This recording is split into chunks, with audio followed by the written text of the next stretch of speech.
दोस्तों, छोटी छोटी सेल ऑफर अब तक बहुत हो चुके हैं और इन सब से कुछ भी ना होता देख आखिर पाकिस्तान ने अब अपनी सभी सरकारी यूनिट्स पर डिस्काउंटेड सेल का बड़ा सा ऑफर लगा दिया है। मतलब ये पाकिस्तान सरकार की जितनी भी सरकारी कंपनियां हैं उन सभी को बेचा जाएगा, जिससे पाकिस्तान की अर्थव्यवस्था को सुधारने की आखिरी कोशिश की जाएगी। तो इस सारी खबर पर नजर डालते हैं और पता करते हैं कि आखिर इससे पाकिस्तान की अर्थव्यवस्था कितनी सुधरेगी। लेकिन आपसे रिक्वेस्ट है कि चैनल को सब्सक्राइब कर लीजिए, क्योंकि यहाँ आपको डिफेंस, फाइनेंस और फॉरेन पॉलिसी पर वीडियोस रोज मिलते हैं। तो दोस्तों, आप अपने पड़ोस में नजर दौड़ाओगे तो आपको ऐसे लोग मिल जाएंगे जो अगर शराब या जुए के चक्कर में पड़ गए हैं तो कुछ दिन तो ऐश से काटते हैं, लेकिन जब उनकी इनकम नहीं रहती है तो वो धीरे धीरे अपने घर के बर्तन हांडी बेचने लगते हैं और बाकी सामान भी धीरे धीरे बिकते जाते हैं। और एक दिन ऐसा आता है कि कर्जदार घर का सारा सामान बेचकर भी लोगों का हिसाब साफ नहीं कर पाते। लेकिन इस सब के बाद भी घर वालों के हालात नहीं सुधरते, और वो इसलिए क्योंकि इनकम होती ही नहीं है, और जब अर्निंग नहीं होती तो हालात सुधरना नामुमकिन है।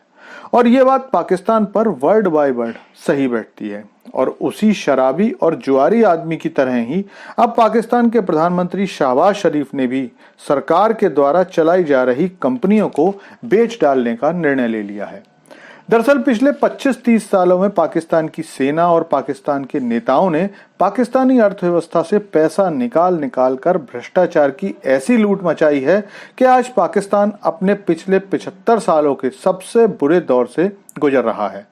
सितंबर 2023 में आई खबर के अनुसार पाकिस्तान पर कुल विदेशी कर्जा 86 बिलियन डॉलर से ज्यादा हो गया था, और अब पाकिस्तान उस स्तर पर पहुंच गया है कि डॉलर थोड़ा सा भी अगर ऊपर चढ़ता है तो 1.5 बिलियन डॉलर का कर्जा पाकिस्तान पर मिनटों सेकंडों में बढ़ जाता है। और इनमें भी सबसे ज्यादा कर्जा IMF का और चीन का है, जो 60% से ज्यादा का है। पाकिस्तान का कुल कर्ज उसकी GDP का लगभग 80% हो चुका है, जो बहुत खतरनाक स्थिति है।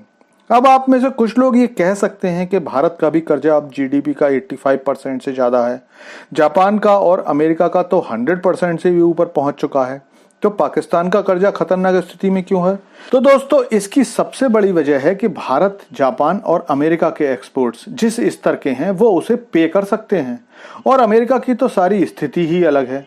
लेकिन पाकिस्तान इसलिए खतरनाक हालातों में है क्योंकि पाकिस्तान का एक्सपोर्ट लगातार नीचे जा रहा है। साल 2023 में पाकिस्तान का एक्सपोर्ट केवल 23 बिलियन डॉलर था। जी हाँ, केवल 23 बिलियन, जबकि भारत का एक्सपोर्ट 775 बिलियन डॉलर से ज्यादा का था, और ये एक्सपोर्ट 2022 के मुकाबले 15 बिलियन डॉलर कम है। मतलब 2022 में पाकिस्तानी एक्सपोर्ट 38 बिलियन डॉलर था, और क्योंकि एक्सपोर्ट्स नहीं है इसलिए देश में विदेशी मुद्रा भी लगातार 10 बिलियन डॉलर से कम बनी हुई है, और जिनमें से 3-4 बिलियन तो सऊदी अरब ने जमा कराने के लिए रख दिए हैं, लेकिन पाकिस्तान खर्च नहीं कर सकता। मतलब वो केवल भंडार में रखने के लिए हैं। और अगले 2 महीनों में पाकिस्तान को लगभग 26 बिलियन डॉलर वापस करने हैं। इसके साथ साथ पाकिस्तान IMF से लोन लेना चाहता है, जिसके लिए IMF ने सुधारों की पूरी एक लिस्ट बनाकर पाकिस्तान को दी है, जिन्हें पाकिस्तान सरकार को राजी राजी नहीं तो गैर राजी पूरा करना ही होगा, क्योंकि अब पाकिस्तान को दुनिया का कोई भी देश कर्जा देने के लिए तैयार नहीं है। कोई नहीं मतलब कोई भी नहीं, यहां तक कि सऊदी अरब, UAE और चीन भी नहीं। तो अर्थव्यवस्था को सुधारने का आखिरी दांव चलने के लिए सरकार अपनी सारी कंपनियां डिस्काउंट पर बेचना शुरू करने वाली है, क्योंकि इनमें से ज्यादातर नुकसान में चल रही हैं और अब वो केवल सफेद हाथी बन गई हैं। लेकिन क्या इससे पाकिस्तान की इकोनॉमी सुधरेगी? तो मैं आपको अभी से बता देता हूं कि बिल्कुल भी नहीं।